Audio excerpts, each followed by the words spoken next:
হলো আমার কাছে একটা কিতাব আছে, ইমাম ইবনুল কাইয়িম আল জাওজিয়া রাহমাতুল্লাহ আলাইহির কিতাব আদ-দা ওয়াদ দাওয়া। এই কিতাবের মধ্যে আমি নিজে স্পষ্ট পড়ছি, চার মাযহাবের একজন ইমাম ছিলেন ইমাম শাফিঈ রাহমাতুল্লাহ আলাইহি। জানি আমরা ওনার নাম, হানাফি, শাফিঈ, মালিকি, হাম্বলি, এই চারটা মাযহাব না, এই চার মাযহাবের একজন ইমাম হলেন ইমাম শাফিঈ রাহমাতুল্লাহ আলাইহি। বহুত বড় ইমাম ছিলেন, মুজতাহিদ ছিলেন, মুহাদ্দিস ছিলেন, ফকিহ ছিলেন। এই উনার একটা বিখ্যাত উক্তি আছে, ছেলেরা শোনো, মনে রাখবে এটা। এই বন্ধু আমি বললাম, আমার শায়েখ আল্লামা মুফতি মুশতাকুন নবী কাসেমী হুজুর আমারে মজার কথাটা বলি, আমার বড় ভাই প্রথম আমার বড় ভাই বিয়ে করছে যখন, তখন আমার বড় ভাই বউ আমার কি ভাবি, এই হুজুরে যখন আমি প্রথম বলছি যে হুজুর বড় ভাই বিয়ে করছে, তখন হুজুরে আমার এটা করছে এই কথাটা যে শোনো, এই কথাটা হলো আয-যিনা কারযুন। ইমাম শাফিঈ রাহমাতুল্লাহ আলাইহি বলছে আয-যিনা কারযুন, জিনা ব্যভিচার, নারীর সাথে অসৎ সম্পর্ক, এটা একটা ঋণ, খরচ। ঋণ বুঝে কথা বলেন না, খরচ বুঝে। এই ঋণ শোধ করতে হয় না, শোধ করতে হয় না, কথা বলেন না কেন? ঋণ শোধ করতে হয় কিনা বলেন? এই ইমাম শাফিঈ রাহমাতুল্লাহ আলাইহি বলছে যুবক মনে রেখো, জিনা ব্যভিচার একটি খরচ, এটা একটা ঋণ, অচিরেই তোমার ঘরের কাউকে না কাউকে দিয়ে সেটা শোধ দিতে হবে, এটা শোধ দিতে হবে। চরিত্রহীন যুবক মনে রেখো, অচিরেই এই ঋণ শোধ দিতে হবে। ইমাম শাফিঈ হুজুর আমার এই সেদিন প্রথম বলছিল, মাওলানা আমার বলছিল আনিস মনে রাখতে হবে এই কথা, ভাবি কে নিয়ে সমাজে অনেক মুখরোচক হাস্যরসের কথা বলে, তোমার জীবনটা যেন এমন হয় যে বড় ভাই প্রথম ভাই বিয়ে করছে, তো সমাজের এই অসৎ মুখরোচক কথা, এমন কোন গুনাহ কোনোভাবেই যেন না হয়। নসিহত করছিলেন সাহেব, আমি তখন ওনার ছাত্র সরাসরি, এই জন্য বললাম বা এটা মনে রাখতে হবে, এটা তামাশা ক্ষতিগ্রস্ত হবে দুনিয়াতেও আখিরাতেও। কোরআন শরীফে আছে আল্লাহ তাআলা বলেন ওয়াল্লাযীনা লা ইয়াদউনা মা'আল্লাহি ইলাহান আখার ওয়া লা ইয়াকতুলুনা আন-নাফসা আল্লাতী হারামাল্লাহু ইল্লা বিল হক ওয়া লা ইয়াজনুন। আল্লাহ তাআলা বলেন ঈমানদার তিনটি কাজ কখনোই করবে না। এক, আমি আল্লাহর সাথে শিরিক করবে না। দুই, অন্যায়ভাবে কাউকে হত্যা করবে না। তিন, ওয়ালা ইয়াজনুন, জিনা ব্যভিচার করবে না। আল্লাহ কসম, আল্লাহ বলে আমান ইয়াফআল যালিকা ইয়ালকা আসামা, যে তিনটা করবে সে নিশ্চিত গুনাহগার হবে। ইউদাআফ লাহুল আযাব, আমি আল্লাহ তার শাস্তি দ্বিগুণ ডবল রিডবল করে দেব। ওয়া ইয়াখলুদ ফীহি মুহানা, এবং জাহান্নামের মধ্যে লজ্জিত আর ঘৃণিত হয়ে অনন্তকালের জন্য পড়ে থাকবে। এটা কোরআন শরীফের কোন সূরা? সূরা ফুরকান। ওয়া ইবাদুর রহমানের আলোচনা যেখানে আছে, তিনটা কথা বলছি। এক নাম্বার, জিনা করলে সে পাপী, আল্লাহ বলছে। দুই, তার শাস্তি ডবল। তিন, জাহান্নামে অনন্তকাল পড়ে থাকবে, বেইজ্জতি হবে। চলো বাপ, এই জন্য সিদ্ধান্ত নেই নিজের আখলাক হেফাজত করবো, ঠিক আছে না? ইনশাআল্লাহ। একটু সবর কর। এই পৃথিবীর প্রথম নারী পুরুষের প্রথম সম্পর্কের নাম স্বামী স্ত্রী। এই পৃথিবীর প্রথম সম্পর্কের নাম কি? স্বামী স্ত্রী। মা বাবা, ভাই বোন, চাচা ভাতিজা, শালা দুলাভাই, শ্বশুর জামাই, এই যে সম্পর্ক না এগুলো, এর মধ্যে প্রথম সম্পর্ক হইল আদম হাওয়া, ওনারা দুইজন কি? এই জন্য স্বামী স্ত্রীর পবিত্র বন্ধন দিয়েই আল্লাহ তাআলা মানুষের এই ধারাবাহিকতা এই পর্যন্ত আনছেন, আগামী কিয়ামত পর্যন্ত চালাবেন। অতএব ওয়াবাত্তা মিনহুমা রিজালান কাসীরান ওয়া নিসা, আল্লাহ বলেন স্বামী স্ত্রী আদম হাওয়ার মাধ্যমে আমি এই পৃথিবীতে অগণিত পুরুষ এবং নারী ছড়িয়ে দিয়েছি। অতএব নারী পুরুষের এই সম্পর্ক আল্লাহ প্রদত্ত, এটা থাকবেই, সেটা যেন হালাল হয়, বৈধ হয়, তাহলে দুনিয়াতেও কামিয়াব, আখিরাতেও কামিয়াব। যার স্ত্রী চরিত্রবান, যার স্ত্রী পবিত্র, যে স্বামী স্ত্রী পবিত্র বন্ধন, একজন আরেকজন দ্বীনের কাজে সহযোগী, একজন আরেকজনকে নেক কাজের সহযোগী। আল্লাহর কসম বা কোরআন শরীফে আছে, হাসরের ময়দানে আল্লাহ এই স্বামী স্ত্রীকে বলবে, নেককার চরিত্রবান ঈমান আমলওয়ালা জামাই বউরে আল্লাহ ডাক দিয়ে বলবে, উদখুলুল জান্নাতা আনতুম ওয়া আজওয়াজুকুম তুহবারুন। আল্লাহ বলবে, হে পুরুষেরা, তোমরা তোমাদের স্ত্রীদেরকে সাথে নিয়ে হাসতে হাসতে গলাগলি করে হাত ধরাধরি করে জান্নাতে ঢোকো। সুবহানাল্লাহ। উদখুলুল জান্নাতা আনতুম আজওয়াজুকুম, স্ত্রীকে নিয়ে ঢোকো, স্ত্রীকে নিয়ে। 70,000 হুর দেখবে এক পাশে, 70,000 হুরের সৌন্দর্য আর তোমার বউয়ের সৌন্দর্য এক চাইতে কোটি কোটি কোটি কোটি গুণ বেশি হবে। তোমার দুনিয়ার বউ যদি এগুলির লগে একটা বসে, আর যদি এগুলির বাজারে ফেলে দাও, হ্যাঁ সে একটা বাজারে শেষ, এগুলি পাউডার ডলতে ডলতে শেষ। হ্যাঁ, পাউডারে ডলতে আপনার সময় যায়। এই ফেয়ারের লাভলি দলে আর ধরে নিজেই লাগায়, নিজেই আবার টাকানি করে পানি দিয়ে দিয়ে এরকম বেকুবার আছে। মানে নিজেই তো তুমি বুঝো যে এটা ক্ষণস্থায়ী, এটার কোনো স্থায়িত্ব নাই, এটার কোনো স্থায়িত্ব নাই।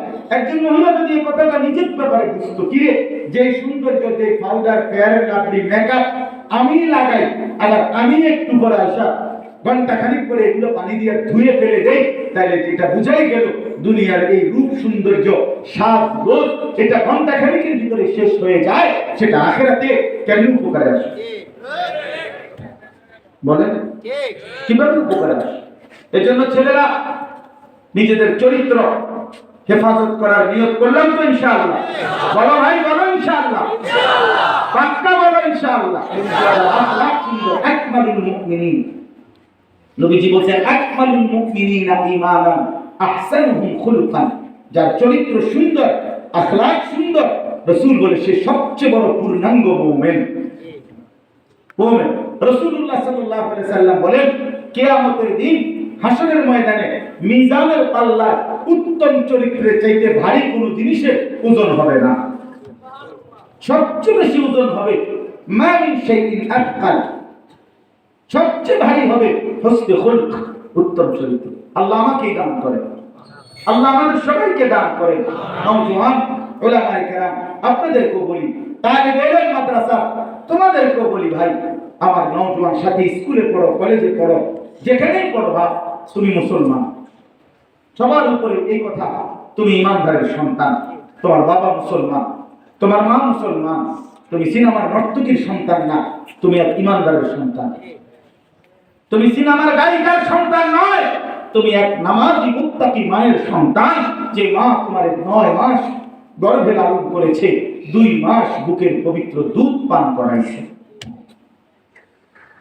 তুমি নাফরমান হইও না বাবা, তুমি চরিত্রহীন হইও না, তুমি বদ আখলাকের হইও না। এই মোবাইল আমাদের জিন্দেগি শেষ করে দিয়েছে, এই মোবাইল আমাদের জীবন শেষ করে দিয়েছে। এই মোবাইল আমাদের হাজার ছেলে রাত দিন ঘুম জিন্দেগি হারাম করে দিয়েছে। জীবনের কোনো সৌন্দর্য নাই। এখন ছেলেমেয়েরা পড়তেও চায় না, বসতেও চায় না, শুনতেও চায় না, কোনো মানুষের সংস্পর্শে থাকতে চায় না, নিজে একাকী একাকী, শুধু একাকিত্ব পছন্দ করে। কেন? মোবাইল। মানুষের সাথে মিশলে, কোথাও গেলে, বেশি উঠা বসা করলে, কোনো দিনদার আলেম ওলামার সাথে চললে ফিরলে মোবাইল ব্যবহারে কম হয়ে যাবে। এই জন্য আমি অনুরোধ করছি, ছেলেরা আমার, নিজের আখলাক নষ্ট করো, 5 ওয়াক্ত নামাজ পড়ো ভাই, ফজরের নামাজ পড়ার চেষ্টা করো। ফজরের নামাজ সমস্ত বাবাদেরকে বলি, আজ যুদ্ধ করা দরকার ফজরের নামাজের জন্য। সময়ের দাবি এটা, বিশ্বাস করে কোরআন সুন্নাত দ্বারা এটা গভীরভাবে প্রমাণিত একটা সত্য কথা হলো, ফজরের নামাজের মুসল্লি না হইলে তার দ্বারা হকের বিজয় হবে না। ফজরের মুসল্লি যারা, হক বিজয়ী করবে তারা। ফজরের মুসল্লি যারা, মাহদীর পক্ষে লড়বে তারা। ফজরের মুসল্লি যারা দাজ্জালের বিরুদ্ধে লড়বে তারা, ফজরের মুসল্লি যারা মুমিন তারা, ফজরের মুসল্লি নয় যারা মুনাফিক তারা। আল্লাহর কসম মুনাফিক। রাসূল বলছে, আমার শায়েখ আল্লামা মুফতি মুশতাকুন নবী সাহেব বলে, মুমিন ফজর ছাড়তেই পারে না, মুনাফিক ফজর পড়তেই পারে না। মুমিন কি করতে পারে না? মুনাফিক কি করতে পারে না? ফজর পড়তেই পারে। রাসূলুল্লাহ সাল্লাল্লাহু আলাইহি ওয়াসাল্লাম বলেছেন, যারা মুনাফিক দুইটা নামাজ পড়া তাদের জন্য কঠিন, একটা এশার নামাজ আর একটা ফজরের নামাজ। রাসূলুল্লাহ সাল্লাল্লাহু আলাইহি ওয়াসাল্লাম বলেছেন, যে ফজরের নামাজ পড়ে না সে খবিস। খবিস। নবীজি বলছেন সে কাসলাম, অলস। নবীজি বলছে সে এমন লোক যে ফজর পড়ে না, বালা শাইতানু ফি উযুনাইহি, তার দুই কানে শয়তান মুতে দেয়।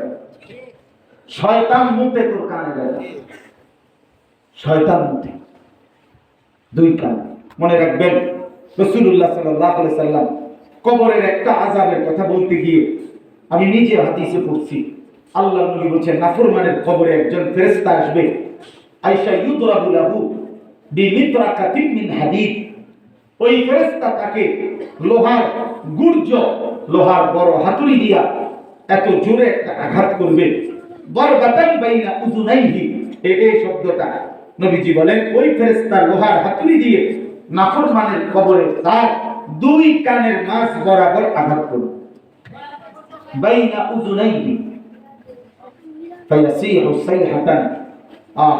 নবী বলেন নাফরমান তখন এত জোরে চিৎকার করবে, ইয়াসমাউহা মান ইয়ালিহি ইল্লা সাকালাইন, মানুষ এবং জিন ব্যতীত আল্লাহ সমস্ত সৃষ্টি এই নাফরমানের চিৎকার শুনতে পায়। আল্লাহ নবী সাল্লাল্লাহু আলাইহি ওয়াসাল্লাম বলছে, প্রিয় ভাই আমার, নবীজি বলছে উম্মত, কোন নাফরমানের লাশ যখন দাফন করতে নেয় কবরস্থানের দিকে, ওই নাফরমান কি পরিমাণ চিৎকার করে, আমার মন চাইছিল তোমাকে একটু শুনাই। নবীজি বলেন আমি আল্লাহর কাছে বলতে চাইছিলাম যে আল্লাহ আমার উম্মতকে কতটুকু শুনাই দিবেননি, পরে ভাবলাম উম্মত যদি একটা বার কেউ নাফরমানের চিৎকার শুনে, লাশের চিৎকার, আল্লাহ রাসূল বলছে আল্লাহর কসম, তাই তোমরা আর কেউ দাফন করবা না, তোমাদের লাশ আর কাঁধে নিবা না। মানুষের লাশ তখন কুকুর বিড়াল খাবে রাস্তায় পড়ে। প্রিয় ভাই আমার, জানেন হাদিস আল্লাহ নবী সাল্লাল্লাহু আলাইহি ওয়াসাল্লাম বলেন, কোন নাফরমানকে যখন কবরের দিকে নিয়ে যায়, লাশ যখন কাঁধে নেয়, আল্লাহর কসম নবী বলেন ওই নাফরমান তখন বারবার চিৎকার করে, ইয়া ওয়াইলাহা আইনা তাযহাবু, হায় আফসোস আমার মন্দ কপাল, এই তোমরা আমারে কই নিয়ে যাচ্ছ? আইনা তাযহাবু, তোমরা কোথায় যাচ্ছ, কোথায় যাচ্ছ? আল্লাহ রাসূল সাল্লাল্লাহু আলাইহি ওয়াসাল্লাম বলেন, নবীজি বলেন সে এত জোরে চিৎকার করে জিন এবং মানুষ ব্যতীত আল্লাহ সমস্ত সৃষ্টি শুনতে পায়। ওয়ালাউ সামিআল ইনসানু লাসাইকা, তা মিশকাতও আছে আমার। নবীজি বলেন যদি মানুষ একবার শুনতে পেত কোন পাপির চিৎকার, তো লাসাইকা, সাথে সাথে বেহুশ হয়ে পড়ে, বেহুশ হয়ে পড়ে। কোরআন শরীফে আছে চারটা আয়াতের মধ্যে আল্লাহ তাআলা বলেন নাফরমানের মৃত্যু যন্ত্রণা হবে বড় কঠিন। কাল্লা ইযা বালাগাতিত তারাকি ফালাউলা ইযা বালাগাতিল হুলকুম ওয়ালাউ তারা ইযিয যালিমুনা ফি গামারাতিল মাউত আখরিজু আনফুসাকুম আল ইয়াওমা তুজজাউনা আযাবাল হুন। এই সব আয়াতের মধ্যে মৃত্যুর যন্ত্রণার কথা আছে, মৃত্যুর যন্ত্রণা। আল্লাহ রাসূল সাল্লাল্লাহু আলাইহি ওয়াসাল্লাম বলেন কোন নাফরমান পাপীর মৃত্যুর সময় মালাকুল মউত আজরাইল আয়েশা তার কাছে আয়েশা ডাক দিয়া বলবে, আইয়াতুহান নাফসুল খাবিসা, হে খবিস আত্মা, উখরুজি, বের হও, ইলা সাখাতিল্লাহ, আল্লাহর অসন্তুষ্টির দিকে। রাসূলুল্লাহ সাল্লাল্লাহু আলাইহি ওয়াসাল্লাম বলেন নাফরমানের রূহ তখন বের হতে চাইবে না। এই বাপ তোমরা যারা নামাজ পড়লা, বাপ আমার, বন্ধু আমার, আমি যদি আর কোনোদিন আসতেও না পারি, একবারই বললাম আমি এক অস্থির মানুষ, যে আসলে কোন বক্তাই না, বক্তার জাত, আমি এক ফেরিওয়ালার মতো চিৎকার করি সারাক্ষণ। ঘরওয়ালারা আমারে বলে আমি মেহমান, ঘরে মাঝে মধ্যে ঘরওয়ালারা কখনো আমারে দাওয়াত দিলে আমি খাই, মাঝে মাঝে 15 দিনে 20 দিনে আমার বাসাওয়ালা আমার কখনো বলে যে আজকে একটা বেলা আমরা ঘরে দাওয়াত খাই, সুযোগও পাই না, সারাক্ষণ দৌড়াই সারাক্ষণ। প্রিয় বন্ধু, আমার নওজোয়ান সাথী, আল্লাহ রাসূল সাল্লাল্লাহু আলাইহি ওয়াসাল্লাম বলেন, এই বেনামাজি, নাফরমান, মদখোর, জুয়াখোর, সুদখোর, আল্লাহর নাফরমানিতে যাদের জিন্দেগিটা কাটলো, বাস রাসূলুল্লাহ সাল্লাল্লাহু আলাইহি ওয়াসাল্লাম বলেন, যখন রূহটা বের হতে চাইবে না, তো মালাকুল মউত আজরাইল কলিজা থেকে তার রূহটা ধরে একটা টান দিয়ে ছিঁড়ে ফেলবে, একটা টান দিয়ে ছিঁড়ে ফেলবে। তখন ওই নাফরমানের রূহটা এসে কণ্ঠনালীর মধ্যে আটকায় যাবে এইখানে। ফালাউলা ইযা বালাগাতিল হুলকুম, এইটার অর্থ এটাই। কাল্লা ইযা বালাগাতিত তারাকি, এটার অর্থ এটাই। ওয়ালাউ তারা ইযিজ যালিমুনা ফি গামারাতিল মাউত, এটার অর্থ এটাই। আরো একটা আয়াত আছে, আমার মনে আসতেছে না, অর্থ হলো এই কণ্ঠনালীতে রূহ আটকায় যাবে, আজরাইল তখন এই যে এই কাগজটা খুব সহজে বাইরে হলো, ঠিক না? কথা বলেন না কেন? এই টিস্যু এটা খুব সহজে বাইরে হয়েছে কিনা? কিন্তু এখানে আরেকটা কাগজ আছে, এই যে দেখেন, ওই যে পলিথিনের মতো একটা লাগায় রাখছেন টাইট করে, এটা এমন ভাবে লাগানো, এটা কোনো আপনি টান দিলে খুলবে না। এই খুলে এটা কি করতে হবে? খুলতে হলে এটা ছিঁড়তে হবে, তাই না? ছিঁড়তে হবে, ঠিক না? নাইলে ছিঁড়া যাবে না, আর নাইলে খোলা যাবে না। আল্লাহ কসম, নবীজি বলছে, নাফরমানের রূহটা যখন আটকে যাবে, মালাকুল মউত আজরাইল হবে টাইনা থইরা ছিঁড়া টুকরা টুকরা করে বাইরে করবে। এই নামাজি সন্তান, মনে রাখিস, আজরাইল তোর কলিজা ছিঁড়া ফেলবে, কলিজা ছিঁড়ে ফেলবে। এই যৌবন আল্লাহ দেওয়া, এই শরীর আল্লাহ, তোর বাপের না, ওই বন্ধুদের না, ওই নর্তকীর না, ওই মোবাইল, একটা মোবাইলের কাছে হেরে গেলি বেটা, মাত্র 18,000 টাকার কাছে হেরে গেলি। একটা মোবাইল কত? 10-12,000 টাকা। এই টাকা 12,000-এর কাছে একজন মুসলমান হেরে গেল। মুসলমান তো সারা পৃথিবীর বিনিময়ে আল্লাহকে হারাবার কথা না। নবী বলছে, একটি সেজদা, লা সাজদাতুন ওয়াহিদাতুন খায়রুম মিনাদ দুনিয়া ওয়া মা ফিহা, একটি সেজদা দুনিয়া এবং দুনিয়ার মধ্যে যা কিছু আছে তার চেয়ে উত্তম। নবীজি বলছে, রাকাআতাল ফজর, ফজরের 2 রাকাত সুন্নাত, খায়রুম মিনাদ দুনিয়া ওয়া মা ফিহা, দুনিয়া এবং দুনিয়ার যা কিছু আছে তার চেয়ে উত্তম। সুবহানাল্লাহ। রাসূলুল্লাহ সাল্লাল্লাহু আলাইহি ওয়াসাল্লাম বলছেন, বাবা তুমি কিসের কাছে হেরে গেলা? বাপ, এত সুন্দর মুসলমানের বাচ্চা একটা 12,000 টাকার মোবাইলের কাছে হেরে গেল, বন্ধুদের আড্ডায় হেরে গেল। বাপ, আজকে সিদ্ধান্ত নাও, রাত গভীরে ইনশাআল্লাহ যে নামাজ পড়বো, ইনশাআল্লাহ চরিত্র ভালো রাখবো, ইনশাআল্লাহ ফজর পড়বো, ফজর